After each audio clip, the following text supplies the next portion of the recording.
Hello, my name is Brandon Mahorter, and I am Director of Innovation with DigiCoach.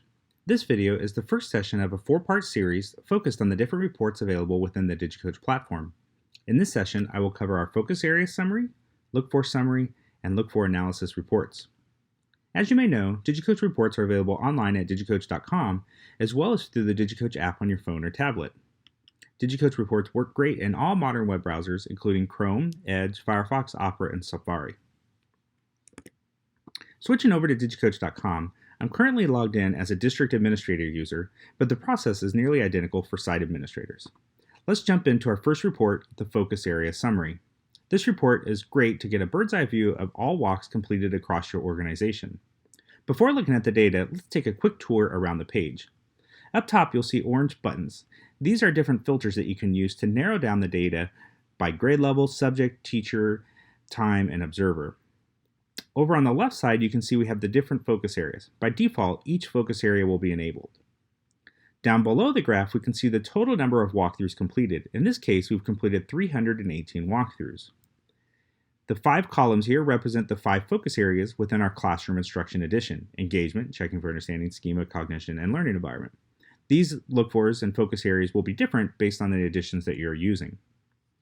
When we've gone into classrooms, we've observed engagement about 69% of the time. If I want to know exactly what's making up this score, I simply click on the engagement bar to reveal the specific look-fors. Now I can see that we've been in classrooms 318 times and observed interaction taking place about 68% of the time when we were in classrooms. To go back to my summary, I just click here, and now I can click on a different area, such as checking for understanding. Again, this report makes it quick and easy to identify certain trends across your entire organization, and you can quickly dive into each specific look for by just clicking and tapping around. Up top, we can use the different filters to narrow down data to specific school sites, grade levels.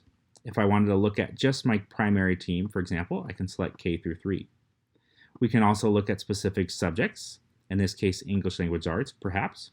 And if I rerun the report at this point by clicking the Run Report button here, you'll see it narrows down to K through 3 data for just English Language Arts. Now we're looking at a subset, just 22 walks out of those originally 300. I can also look at data by teachers, specific time periods. By default, we put all walkthroughs here, but I can also look at current year, month, week, day, or date range, of course. Just put your start and end date there and rerun the report and get a selection of that, or a view of that data. Also, all observers are going into the same bucket of data here. So if I refresh this report, you'll see originally I've got 5 different observers that have done walkthroughs within this district. If you want to select specific people, just unselect them and include only the users that you want to include here. The next report is our Look For Summary. This report is very similar to the Focus Area Summary's expanded view on each Look For. You'll notice this looks very similar to the previous page. To navigate between these different areas now, you'll want to use the focus area buttons over on the far left. So for example, if we want to look at checking for understanding, I'll select that and I'll rerun the report. We often encourage you to use this report when wanting to print out data by department or grade level. If I wanted to hand the 4th grade team their data, for example, I could rerun this report and then print it out and hand it to the 4th grade team. Likewise, I could also do that by subject. If I wanted to look at all English language walkthrough tools, I could rerun my report here, and now I could hand this out to the English Language Art department. The next report is our Look For Analysis. This report allows you to dive into deeper data. Let's take a look. Over here on the left, you can see we're currently looking at the task Look For.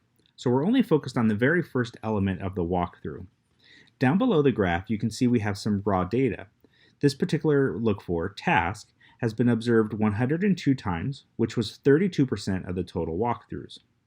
We only marked it not observed 23 times during classroom visits, which was 7% of our total walks.